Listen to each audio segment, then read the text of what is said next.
រឿងក្នុងផែនដីនេះគ្មានអ្វីជាទៀងទាត់តែរឿងព្រាត់វាទៀងទាត់ខ្វាត់មិនបានគួរត្រៀមចិត្តលាដៃឲ្យមនុស្សអស់ចិត្តបានទៅតាមស្រួលហើយរៀនរស់នៅបែបគ្មានគេដូចពេលដែលមិនធ្លាប់មានគេ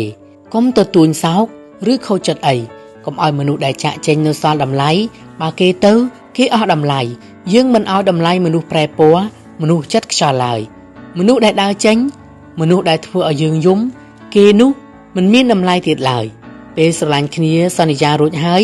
ពេលចាប់ផ្ដើមបានដាំឆន្ទៈរួចហើយសុកគេមកសុំទៅសុកគេមកសុំចប់មនុស្សគ្មានសច្ចៈមនុស្សអស់ចិត្តនឹងព្រមទទួលការប្រមាថគ្រប់យ៉ាងពីយើងធ្វើយ៉ាងណាឲ្យគេបានទៅតាមចិត្តរបស់គេ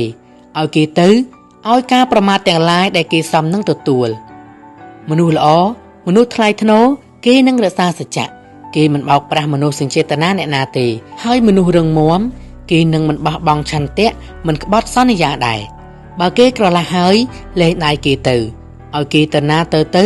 គេមិនមានតម្លៃមិនសមទទួលបានក្តីស្រឡាញ់ក្តីស្មោះពីយើងទៀតទេថ្ងៃក្រោយបានជួបចៃដន្យឃើញហើយដើរចេញដើរផ្លូវរៀងខ្លួនថ្ងៃណាច្រឡំនឹកដល់ក៏បិទភ្នែកបំភ្លេចចោល